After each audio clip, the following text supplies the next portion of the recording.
Hi, so I'm back again with a new find today. I think it's 9th of August.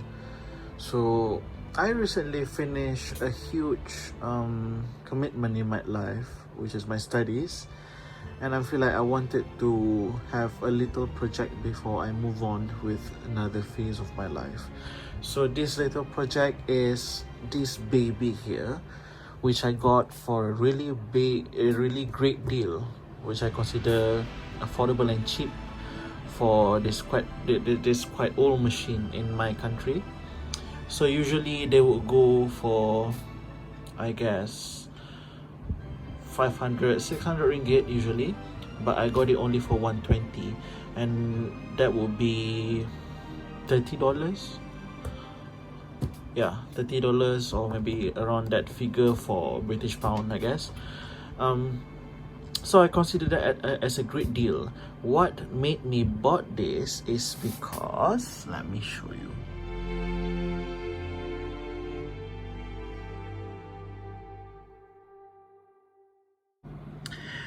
The serial number here shows that this is an ED edition, which was made and commissioned in 1945. So that is something that I really adore, because 1945 is the ending of the Second World War. So I feel like there's some significance in that, in this machine. So I'm really glad because the machine turns freely, even though there's some rattling. I'm not sure what that was, but the machine moves freely without any jams, although you can see here some of the screws are stuck. Heavily rusted, but what I'm glad is that the paint job is not too much compromised except for the pillar here and the neck. But at the other spots, they are great actually. So this machine was commissioned on the November of 1945, and from what I researched on, according to Britannica.com, the World War ends on September 1945. So in 2 months, this machine was commissioned.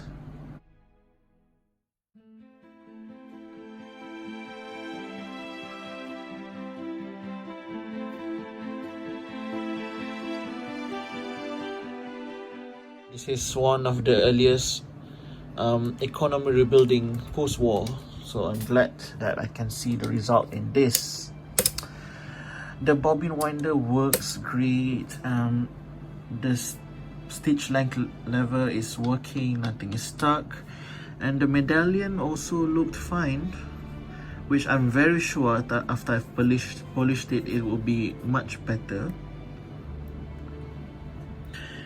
You will be surprised to see that the bottom of the machine is kind of clean actually. I think there's less rust here. The ones that you see here could be patina or dried sewing machine oil, which makes it turn a bit yellow. Even the hook looks pretty fine.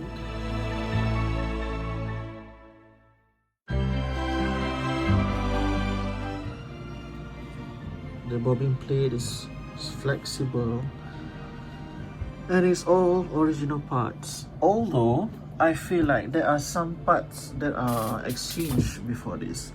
If you can see here, the needle clamp looks pretty new and it doesn't look original. So I think at some point of this machine's life, somebody exchanged it. And you can see that the presser foot screw here, I don't think it's an original, because an original Singer one would have no screw slot. It's a thumb screw. You twist it using your thumb. Let me pull this out for you to see.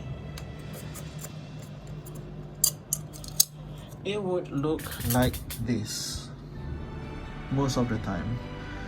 So far I have around 7 or 8 machines, and all of them use this kind of thumb screw for the presser foot, and it's the same for the, what do I call this, access hole at the behind. uses the same screw as the presser foot, and yeah, they are practically interchangeable. You can use them. If let's say if you have this screw missing, you can use from the back, and then you can replace the back with something else. I prefer to have this thumb screw instead of the slotted one. Yeah, it's much prettier, and it's easier to use. You just twist it instead of using any plier or screwdriver. And if you twist it using your hand, it's strong enough to hold the presser foot actually. That's why I opt for these. So let's see if you see from the scroll plate. Yeah, basically what I said just now, it is scroll, it is not striated. You can see beautiful floral design there, and it's yellowed. It's not much of rusting here, I think. So with a pretty strong cleaner, I can get this out, I guess. But the main defect of this machine, unfortunately, is the top thread tension unit. The spring is, I feel like it's a lost cause. And if you see, this is the presser foot. Presser foot lever is up, and when I put it down, the tension unit does not respond to it. Naturally, when you put down your presser foot, the top thread tension unit will move a bit, because that's when the pressure is acted upon the unit. When you pull it up, the plates will move a bit forward. That means that tension is released, but nothing happened here. I think the main cause of it is the release pin deep inside this unit is worn out. Let me show you. I've already unscrewed the top plate. Okay, so you can see this in a better light. It's very much yellowed, although I'm so weirded out why the discs are not yellow together. And I really hope this is the original one, because usually the newer ones from China are very thin, and I don't think they can put enough pressure to the thread. But these feels a bit thick, so I think I'm in a good position right now. Let's see where the release pin is.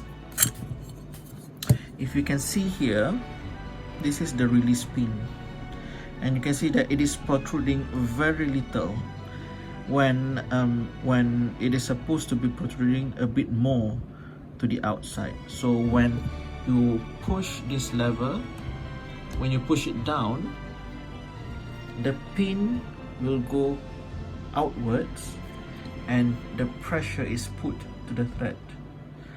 When you move this up, it will push the pin further inside, and then the pressure is removed, and this can be turned freely.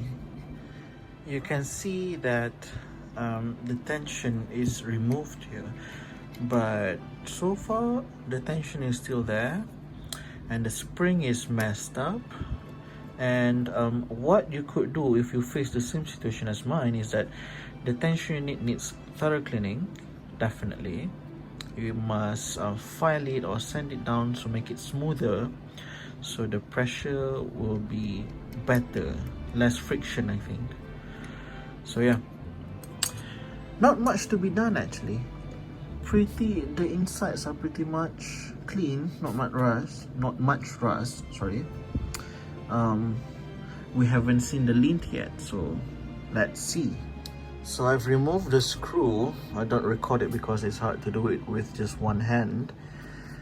So you can see that needle plate is pretty rusted. I don't think the chrome plating is there anymore, and this is like dried up oil, making the screw initially to be very hard to be removed. So if you are faced with the same situation like this, try to unscrew all these screws gently and with the least pressure as you could, because you might strip the screw, and if you strip the screw, then I don't think you'll be able to take this plate out, when this is important to be taken out, because you would see if there is any lint formation. So let's pull it up, and voila, you can see that there's lint. Definitely there's lint. See, as the hook moves, you can see that the lint is stuck on the feed dog teeth, and even at the side of the needle plate. So if you can clear it up, it will be better. Your machine will perform much better and cleaner. So that's what we'll do. You can brush it off, but if you have canned air, it's much better. I think I will just use the brush, I think. So yeah, I will just show the steps, and instead I will clean everything off the record here. But I just want to show how smooth the mechanism turned. I'm so grateful this machine is in good condition.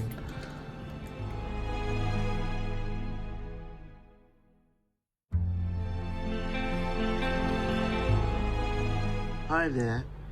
So this is something that I haven't showed before in my restoration or refurbishing videos. What I have here is a container with some coke in it, which I used with some vinegar to remove the rust. So you can see that I have quite a very dark solution here. Of course the coke is dark, but it gets a bit darker here. I have let this sit out for, I think, almost 5 to 6 hours, and let's see how it does. I've done this before with a larger quantity of vinegar together with the coke. The effect was a bit too corrosive. If you put something with quite good plating of either chrome or nickel, it will be removed. But for those parts that has no plating anymore, which has lost it, I think it's okay and it's fine to just remove the additional rust. So you can see that the rust are floating on top, and some oil which I used to rub off the initial rust before soaking in this coke. I did that. I removed some of the rust before submerging them inside the coke. I was hoping that with this solution the rust will remove much better, and we'll see how it goes when I drain this off and clean it with some clear water first, and then coat them in sewing machine oil to avoid flash rust. Welcome back. I've drained the coke and the vinegar, and I'm currently drying all the parts. So as you can see, the process has to be done quickly. You have to clean it up, dry it with some cloth, and if you want to clean up the rust, put some WD-40 or your deruster of your choice. Besides WD-40, you could use Triflow. It works well too. So clean it up as quickly as you could, and then coat all the parts with some sewing machine oil thoroughly around all the nooks and crannies of each part, because coke and vinegar has stripped everything outside of the parts, and flash rust could happen if you leave it more than probably an hour. I guess rust will form. So this is one of the methods I use to clean up all the rusty parts. Another reminder, again, do not use this method if your parts still have the chrome plating intact. This is only for parts that have no plating left in them. So that will be all for cleaning all these parts. We'll see how the machine looks at the end. Thank you.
Hello there. Sorry for the extra audio. It's currently heavily raining around me. So I finally cleaned out this 1945 Singer 15K, and I attached it to my good old treadle cabinet here. And I just want to show you that the machine is currently working tremendously well, and it can finally stitch. So let me show you how it stitches. I've put here some yellow bottom thread and red top thread, and we can see how the stitching goes.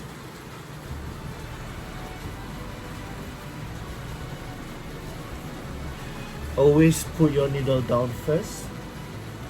As you can see here, I have disengaged the stop motion, so the treadle wheel moves without the needle moving, and the bobbin can be wound here.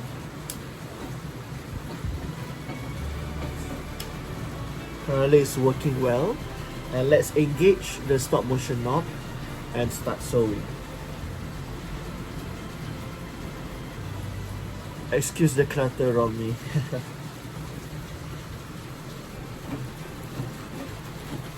This is the longest stitch so far, all to the maximum, and you can see that it is quite a quiet machine.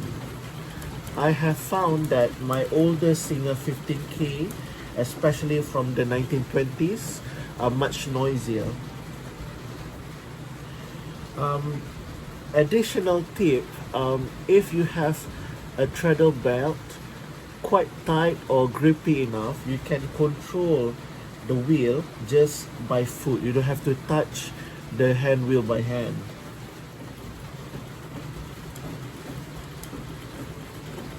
Yes, it's very quiet stitching using it. Alright, let's cut the thread and see how it sews, how the stitching is. Don't simply rip your work off your machine. You've got to wiggle the hand wheel first. That's how I usually do it.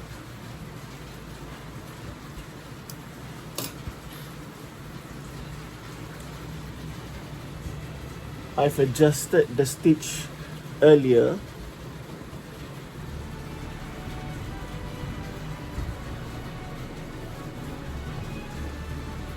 I hope you can see this very well.